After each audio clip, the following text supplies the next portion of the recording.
bom, galera? Tá entrando no ar a nossa primeira edição desta quarta-feira e ó, hoje tem Vascão, hein? Segura todo mundo aí, prepara o coração que hoje o Vasco joga, amor, eu tô preocupadão, irmão, mas quanto à vida, a esperança, nome de Jesus aí, vamos falar de coisa boa, coisa positiva, tomara que hoje a gente consiga a primeira vitória do nosso Álvaro Pacheco e as coisas comecem a se desenrolar, né? Já tivemos uma grande notícia ontem, deixei até na abertura do vídeo aí a comemoração da aprovação do projeto de lei do potencial construtivo da modernização de São Januário. Quem sabe vem uma vitória hoje, no final da semana anuncia o Coutinho, e aí quem sabe uma virada de chave nos Gigantes da Colina, tá bom? Antes disso, ó, pedir para vocês deixarem o dedo no like no começo do vídeo, que me ajuda bastante. Se quiser deixar o dislike também, fique à vontade. Tá chegando pela primeira vez no canal? Se inscreve e ativa o sininho das notificações, porque nós gravamos de 2 a 3 vídeos por dia aqui no canal. Me dá essa moral e segue também lá no Instagram.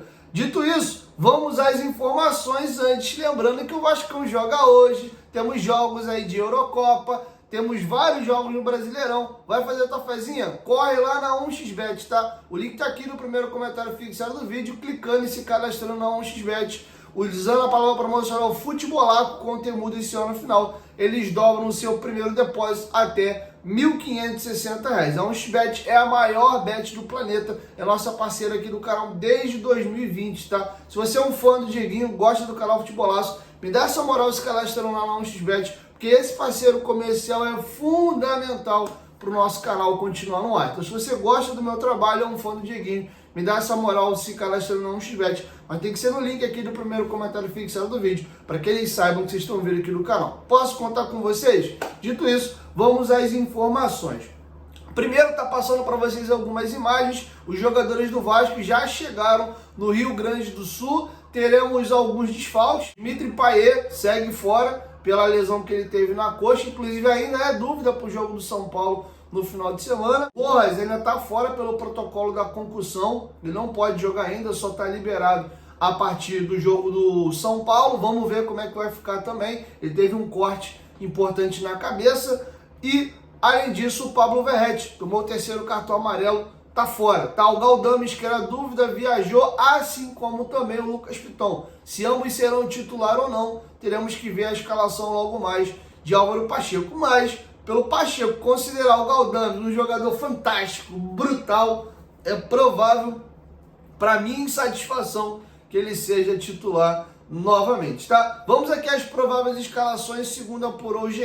O Juventude vai praticamente completinho, inclusive tiveram retorno de 2 jogadores importantes para eles aí e ficaram fora do jogo do Red Bull Bragantino, que foi o lateral direito João Lucas e o volante Jadson. O Jadson, inclusive, é titularíssimo na equipe. Vamos à provável escalação aí da equipe do Juventude. Goleiro Gabriel, na lateral o João Lucas, lateral direito, na zaga Danilo Bosa e Zé Marcos, na lateral esquerda Alan Rusch, aquele mesmo do acidente lá da Chapecoense. Kaique, primeiro volante que foi especulado no Vasco no pós-estadual, Jadson e Nenê no meio campo, tripé de atacantes, Marcelinho na esquerda, Lucas Barbosa na direita e Gilberto, aquele mesmo que jogou no Vasco, é o centroavante. Segundo o GE, o provável time do Vasco é Léo Jardim no gol, Paulo Henrique mantido na lateral direita, 2 zagueiros, Léo e Maicon, na lateral esquerda, Piton, aliás, Vitor Luiz, tá? Segundo o GE, o Vitor Luiz vai se titular, o Piton espera no banco, tripé de meio-campistas, Zé Gabriel, Galdames e JP, e tripé de atacantes, Adson, Rossi e Cleiton. Cleiton, tudo bem, é um centroavante, o Vasco pagou 18 milhões, vai ter a primeira oportunidade de ser titular, jogando só ele de centroavante. O Ramon Dias fez uma dobradinha com ele no jogo contra o Juventude, foi uma tragédia, defensivamente expôs ainda mais o time, apesar do Cleiton ter feito sim uma boa estreia naquele dia no Maracanã.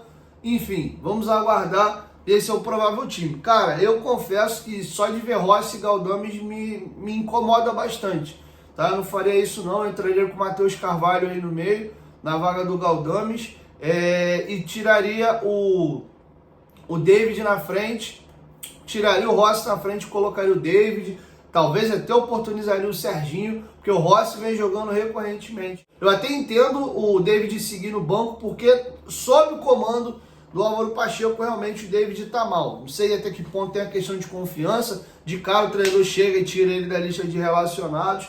Tem jogador que depende muito do mental e da confiança, isso pode ter atrapalhado o David, que desde que voltou ao time não voltou tão legal não, tá bom? Essas são as prováveis escalações. Vamos falar agora de janela de transferências. Os companheiros do canal Atenção Vascaínos informaram que o Vasco fez uma consulta a respeito do volante Nonato. Lembra dele? Cria da base do São Caetano, jogou de 2018 a 2021 na equipe do Internacional, foi emprestado ao Fluminense, retornou para o Inter em 22, foi vendido ao Ludogorets, ele ficou no Ludogorets, veio para o Santos em 23, jogou no Santos, o Santos o comprou depois do empréstimo, ele tem contrato com o Santos até 2026. Ele não vem sendo tão utilizado lá no Santos pelo Fábio Carille e o Vasco sondou para entender a situação do jogador. Ele poderia chegar aí por empréstimo. Essa é a informação dos companheiros do canal Atenção Vascaínos. Uma informação de hoje que me chama muito a atenção, o companheiro Lucas Pedrosa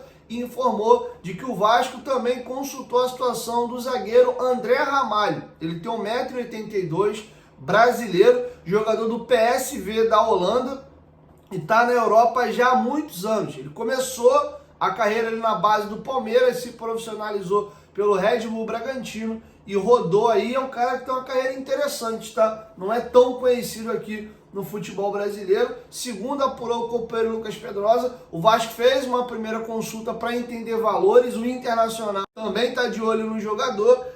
O contrato dele expira agora, dia 30 de junho, fica livre e o PSV não fez nenhum movimento de renovação. Então, um jogador que poderia chegar sem custos, só pagando talvez luvas aí e os salários, tá bom? Então, o salário, desculpa. E eu fiz questão, justamente por ser um jogador que eu não conheço tanto, para dar uma olhada nos números do André Ramalho. E me chama a atenção que ele é titular, tá? Um cara que joga com frequência, por exemplo, na equipe do PSV, tá? Só passando os clubes que ele rodou aqui. Como eu informei, base do Palmeiras, se profissionaliza pelo Red Bull Bragantino, aí ele dá uma rodada. Ele vai para um clube da Áustria, o SK Anif, aí depois ele vai para a equipe do Red Bull Salzburg, que é uma equipe do grupo Red Bull, tá? Então ele se profissionaliza pelo Red Bull aqui brasileiro, Bragantino, e depois, por uma passagem na Áustria, ele vai para o Red Bull Leipzig, que é uma equipe do grupo Red Bull, né? Então é um jogador que cresceu dentro da estrutura, vamos colocar assim, de clubes do Red Bull. Depois, em 2013, ele vai emprestado para a Leifering, é uma equipe também da Áustria, retorna ao Red Bull Salzburg e em 2015 ele é transferido para o Bayer Leverkusen da Alemanha. Estamos falando de um clube importante alemão, inclusive foi campeão alemão na atual temporada e tirando aí, né, uma sequência absurda de títulos do Bayern de Munique, tá? Do Bayer Leverkusen ele se transfere para o Mainz, volta depois pro Bayer Leverkusen e aí ele retorna novamente em 2018 para o Red Bull Salzburg, né, que é do grupo Red Bull e o volta em definitivo. E aí ele fica de 2018 até 2021 no Salzburg e transfere-se para o PSV. E ele está no PSV desde 2021 e ele saiu comprado, tá? Na época, o PSV pagou 2,5 milhões de euros para comprar o André Ramalho. Vou trazer para vocês números dele na atual temporada, tá? Vamos aqui. Ele tem 46 jogos nessa temporada, 23-24, sendo 33 jogos pelo campeonato holandês, marcou 3 gols e deu uma assistência. Ele fez 6 jogos de Champions League, ele jogou 4 jogos da qualificação da Champions League, ou seja, o PSV não se classificou direto para a fase de grupos, ele teve que passar uma qualificatória e eles avançaram até a fase de grupo. Ele fez 2 jogos lá de uma Copa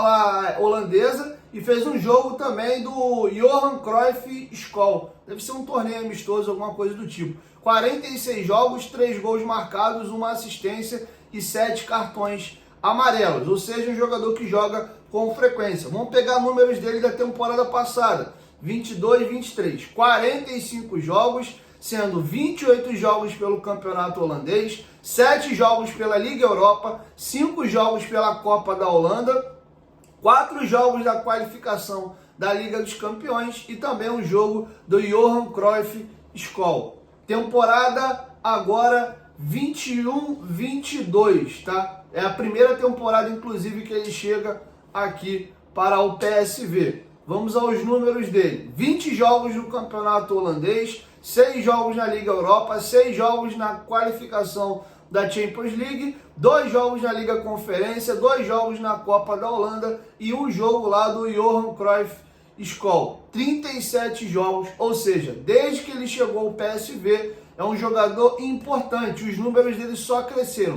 37 jogos na primeira temporada, 45 na segunda e 47 na terceira. E aí, indo agora para a Bundesliga, né, no clube que ele jogou antes de transferir-se para o PSV. Na Bundesliga ele fez 28 jogos, depois ele fez 6 jogos pela Champions League, fez 6 jogos do campeonato da Copa da Alemanha, 2 jogos da qualificação da Liga da Champions League e fez aí um jogo pela Liga Europa, tá? Então você vê que é um jogador de fato que atua com consistência, tá? Esses números dele aqui foram pelo Bayer Leverkusen. Temporada 19-20. Vou parar aqui, né, para não passar a carreira inteira do jogador, mas só para a gente ter uma amostragem de temporadas interessantes. 35 jogos, agora pelo mais. 26 jogos no campeonato alemão.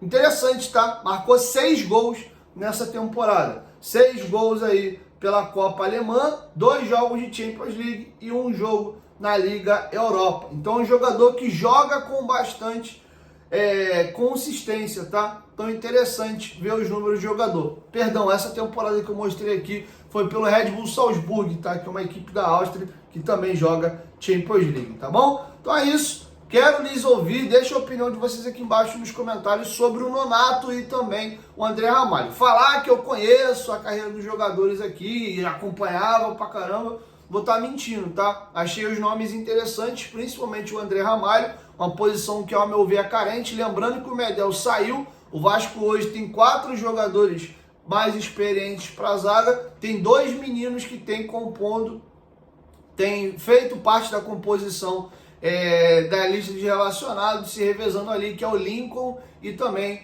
o Luiz Gustavo, jogadores ainda com idade sub-20. De resto, temos no elenco Léo, Maicon, Rojas e o João Vitor. São os 4 jogadores cascudos que nós temos para a nossa zaga, tá bom? Então, um jogador sem custo, tomara que a gente não tenha lá grandes concorrência, mas acho que seria, assim, um jogador interessante para chegar ao Vasco da Gama, tá? Dando os créditos aí ao companheiro Lucas Pedrosa, beleza? Então é isso, galera. Assim a gente encerra a nossa primeira edição. Logo mais eu chego com mais informações. Quero te ouvir. Deixe sua opinião aqui embaixo nos comentários. Então é isso. 1, 2, 3. O Timolaço. Tamo junto, família. E logo mais eu chego com a nossa segunda edição. Tamo junto.